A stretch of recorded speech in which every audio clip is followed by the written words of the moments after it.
Here presented by the General Insurance, and we are back in live. And see who we got, man? We got another two young, great players. Mr. Justyn Hart, a pitcher out of Chicago, raise and your hand, Sir Jamison Jones. There we are. You know what I'm saying? Young players. We're excited to have y'all here. Y'all 2022 RBI World Series champions. My man right here threw a no-hitter. Wow. I mean, we're talking about great young stars, junior season, right before your junior season in high school. Tell me what being here means to you guys. Being here is a gift. It's an opportunity for me to show my talent and be exposed for it almost. I can't really explain any much more. I'm just grateful to be here and have the opportunity to show my talent. Cool. Sir, what you got down there? First off, you know, being around people who've done it before me and they know the ins and outs of the game, it helps me become a better player so that when I get there, I know what to do and when to do it. And learning from the coaches throughout all the MLB develops camps I've been to, it's helped me excel my game to the next level. Now, the first thing I got to say, though, Sir Jamison, you got to talk to us about Sir. Where'd that come from? My father, he's when he named me, he said it demands respect from people, you know. And when we're out at restaurants and everything, getting my food, people are like, "Here you go, sir." They don't realize that they're calling me my name. So to me, it's like an inside joke, but I love the name. I'm tell them to call me Mr. Sir. You know what I'm saying? Hey, speaking of, y'all were talking about the insight that you're able to gain from the coaches. But what type of insight do y'all gain from each other? How much do you talk to the other pitchers around here and get their approaches or try to understand their mindsets and try to feed back and forth? Because as players, this is how we learn the most. Yes, it is from our coaches and managers, but a lot of times we talk amongst our peers and we're able to gather insight and information from them. How much are y'all bouncing ideas off of each other? We do it a lot when we just start sparking conversation in the bullpen or in the dugout. We take little stuff from each other and learn from it. I noticed already you guys know each other pretty good because Sir talking a lot of trash to you early on. Yeah, you know, we play on the same team for White Sox days back in Chicago. So we're like this, we're like that. Yeah, so we told Sir that Justyn, we was asking if he was a pitcher only, and just like, no, I hit too. You know, you have all these pitchers out there who go out there and they feel like they can swing the bat, and Sir's over here, no, he's a pitcher only. He's a pitcher only. So if y'all facing each other head up, who has the upper hand? I don't want to talk about it. You know, last year, I K'd him up. beginning of high school season, I wasn't doing too well. He got me. I went 0 for 3 against him. Did he punch you out at all? Nah. No strikeouts? No, he did. But it won't happen again. It won't I bet you that. I We're going 3 love for 3 it. this We year. got to run it back by the end of the season for high school. They play us the first game for the time when we start our season. So one of the things we keep talking about is the culture, right? Yeah. African-American players playing baseball, your culture. The first thing I'm seeing is these bracelets. I don't see that on a whole lot of other ball players. So explain the bracelets, and at the end, you got to give it up. You got to give me something. Okay. No, tell me why the bracelets? It's more or less a sign of culture for me. I get bracelets every time I go somewhere for baseball. Some bracelets are from different events I go to. Some are just my style. I wear them, and I mean, you don't see a lot of other baseball players wear them, but it's just my culture and my style. And Sir, let all the kids at Nome know, because a lot of kids, young players, let me not say kids, but young players, they don't get this opportunity that y'all are getting. So for the young players at home, Sir, let us know, what does this experience mean to you, and how will this help you be ready for that next step, whether it's college or pro ball?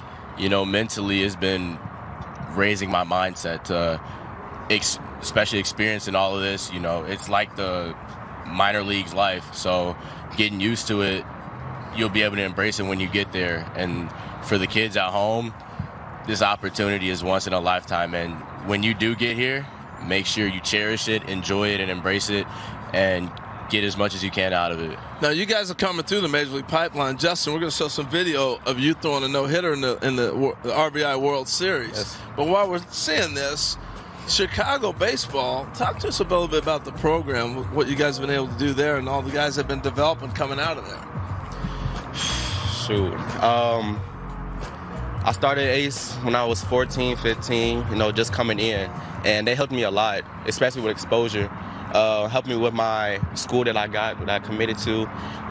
taking me to the right tournaments during the season. I owe them a lot. And lastly, for me, I've always envied you guys as far as these young players. Y'all are able to step on major league fields time in and time out. When I'm going to a Hank Aaron Invitational or a Breakthrough Series or a Dream Series, these events are being held at major league spring training complexes, on major league fields. Do you feel like that's going to help you be ready and not let the bright lights get to you when you get that next opportunity? Yes, sir, 100%. Because it makes you feel normal in this environment. If you're working in an environment right now, then later when older you get, it's going to be like a second home almost. You're going to feel comfortable and normal. I love it. I love it. Start you yes and call you sir. Yes, sir. All right, fellas, thank you. Appreciate that. You know what's coming up next? Hunter Green. Y'all seen Hunter? Yeah. Have you met Hunter yet? No, we have not. You're going to get a chance to. Hunter, that video that they were right there, you're talking, doing all those interviews, you were actually a participant in this Dream Series at that time. Now you're in the big leagues. I want to take us back to Hunter Green, the youngster sitting there as we're seeing all these young men coming on. You have this dream of going where you're at. What were some of your thoughts then that you see actually happening now? Yeah, it's special to look back and see this video of, being a participant in the first Dream Series here at Tempe Diablo Stadium. A beautiful complex. And some amazing coaches that Do you remember anything they taught you, like Marvin Freeman, or you worked with a lot with LaTroy Hawkins, different guys? You remember any tips? Oh, there's a bunch. Trying to think back, I think a lot of it was being able to lock in on your target, taking a lot of pride in catch play, understanding the target that you need to see before getting on the mound, and making sure that your long toss, your preparation, and catch play leads right into your bullpen. So understanding how important that is, making sure that you're practicing good mechanics and good habits. So right when you get on the mound for a bullpen, you're locked in and ready to go, and you're not wasting any pitches. And then those things that you were able to pick up here, how do you feel like, you're the first person that we've talked to that's actually gone through the entire program, and you've gained, you have earned your spot in the big leagues, being every 5-day starter.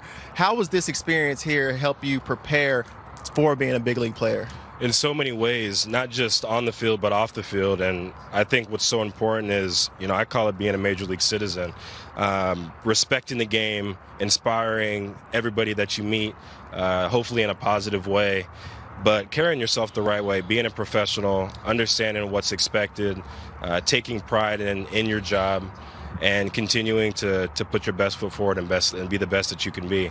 Like I said, a lot of great coaches here, a lot of knowledge, a wealth of knowledge, and it's really special for these kids to be here at such a young age, going from high school, hopefully going into professional baseball or a great college.